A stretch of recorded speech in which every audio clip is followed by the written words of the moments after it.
Hey guys, it's me again. I cannot believe it's been an entire year since the last time I made a post, but I'm so glad that I'm back, and hopefully I'm back for good. I'm done with first year, and I'm so excited to just share with y'all all the stuff that I learned over the next summer with my summer series on my blog. You guys go check it out. And I'm just excited to share with you all everything that I've done. I can't wait to answer you all's questions, and that's actually what today's post is about. So for those of you who haven't checked in on my blog, which you totally should, I requested that anybody and everybody who had a question about medical school or fitness or anything that's happened with me in the last year to just leave a comment on one of my blog posts, and I'd try to make a vlog about it whenever I got the chance, and this is that time.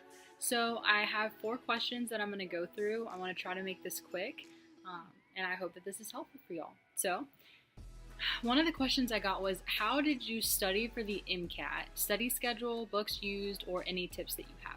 So it's a great question. I studied using Kaplan. I thought that the Kaplan series of books and videos was really great because it was everything that I needed in one little area. I didn't like the concept of using, this Princeton book here and, this other book there. I wanted everything from the same company, and I heard that Kaplan had really good stats and had really good outcomes for students, so I just focused on that. And I would just take the Kaplan book and I would read a section out of it. Then I would go to the Kaplan videos and I would read, or I would watch that video, and I would just do that on repeat over and over again. And I did that every day of the week. I studied for the MCAT during the school year, when I was preparing for the second time taking it. And so I would do this, for like 5 or so hours after my school day, and I did that 3 days out of the week. So I could spend those other days studying for my coursework. And then every Saturday and Sunday, I would take half of an MCAT, because now the MCAT is about 7.5 hours. So one day I'd take the first half, one day I would take the second half. And that way I could spend the other half of each of those weekends studying for schoolwork. And I felt like that was a really good study plan for me. Well, the simpler, the better. The whole point is to just learn the material so you can take that exam, rock it, and get accepted to med school. You don't need to do a bunch of extravagant things. You've already done the work in undergrad. All you're doing is compiling that information and finding out what the people who make the MCAT find important, and making sure that you know that for the exam. Taking as many practice exams, I'd say, is number 1, absolutely best idea ever. I took 11, I think. I went insane with it, but I wanted to make sure that I wouldn't have to take it again. I'd already taken it once, didn't get the score I wanted, so I studied using the method I just described, and my score went up 7 points, and I got accepted. So there's that. I hope that answers your question. Next question, studying tips for med school that helped you succeed in certain subjects. Okay, this is another awesome question. So one of my number 1 tips is to stay organized. And I did that by getting a lecture tracker. I talk a lot about this in my last blog post called Summer Series Year 1 Exam Time. So make sure to check that out. But a lecture tracker is basically just a way for you to make sure you're on task with all of your lectures. I wanted to see each lecture 4 times before an exam, either by attending class or by repodcasting that lecture at a later date. And I needed to make sure I was doing that by checking it off. There's just so much satisfaction I get from checking a box off, and with a lecture tracker, that's exactly what you do. And if I felt like I was weak in a certain area or in a certain lecture, I would put an asterisk by it and just make sure to look over those notes maybe once a day, or spend a little bit more time on it closer to exam time. So that's number 1. Number 2, don't study alone. I had a couple of study buddies that I would always bounce around ideas with. We would go over stuff together to make sure there was nothing that any of us were lacking in. I didn't study with anybody that I was at the same level at. And that's the great thing about med school. Nobody's at the same level. I was straight out of undergrad, but a lot of my peers had completed master's programs or additional years of undergrad, taking upper level biology courses that I'd never taken before. they were more prepared in certain areas than I was, and I was really prepared in other areas because I had done that summer program for anatomy. So I had helped my friends with anatomy. They'd help me with other stuff like some of the molecular biology, some of the upper level biochem stuff I was struggling with. So studying with the buddy is really helpful. Another thing that was really helpful for me is questions. Questions. There's always going to be questions at the back of your books, or maybe your professors will provide you with questions at the end of each lecture, just like some practice questions. But one thing you can do if none of that is available to you is just make questions of your own. Think about how the professor would pose a question to you, or if you feel comfortable doing so, ask your professor, how do you like to phrase your questions, or what are you looking for whenever you're making a question that you think is best at testing our knowledge on your material? And then make your own question and give it to a friend and have them make questions and give them to you.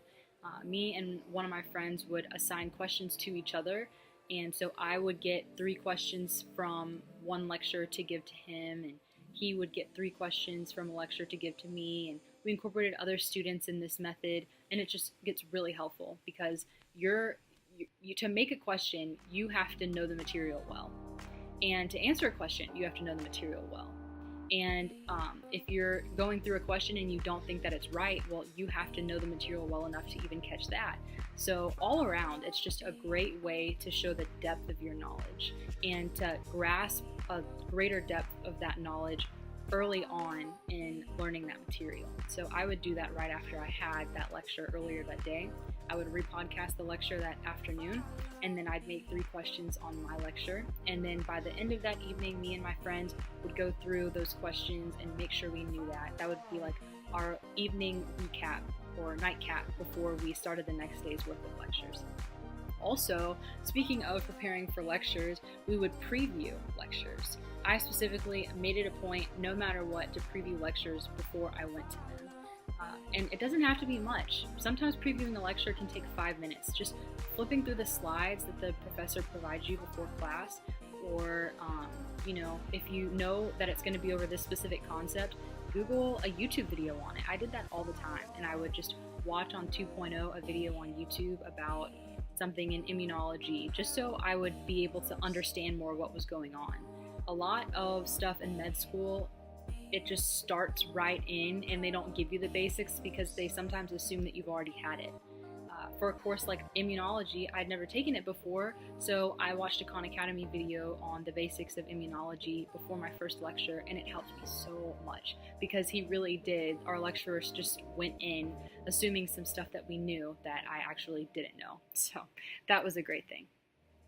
So that's that question. My next one is mistakes to not make as a first year in medical school. That is an awesome question. One thing that you do not ever want to do in med school is to isolate yourself. Med school is so hard, and it's really easy to just get into your own head, get into your own headspace, and just, stay there, not reach out to anybody. Don't ever do that. Work with your peers. They're doing the same thing as you, and they also feel the same way that you do, even if it doesn't seem that they feel the same way that you do.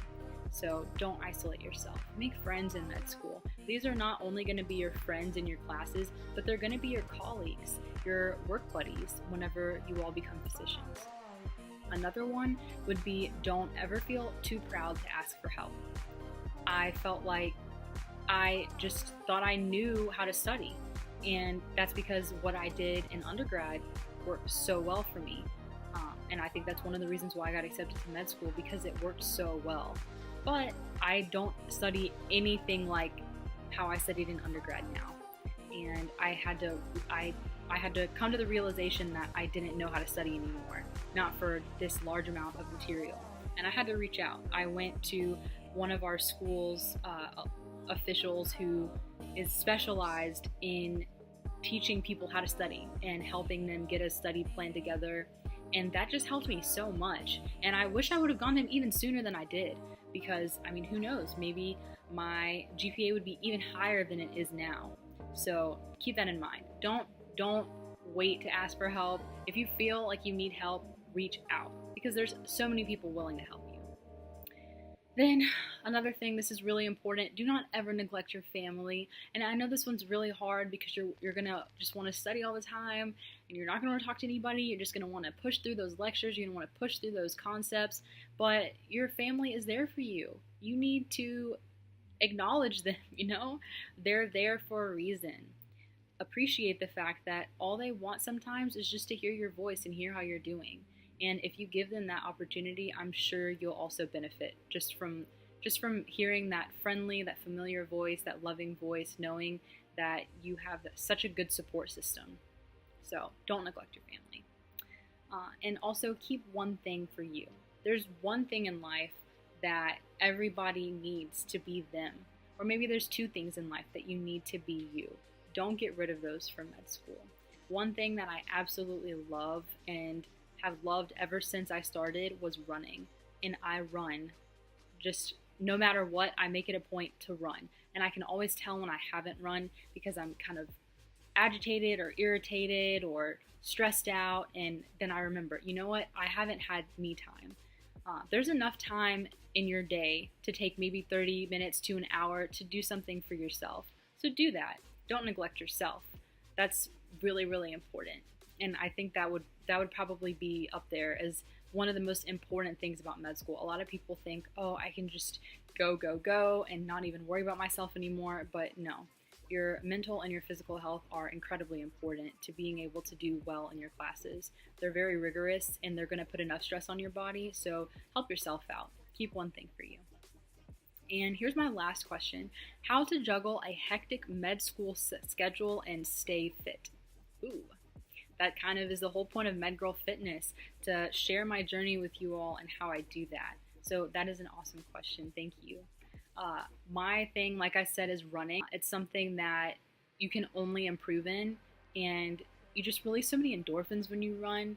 But just, whatever you do, whatever that one thing is that you do, it would be super awesome if that was related to health, fitness, or healthy eating in any kind of way. Because then you're getting bang for your buck.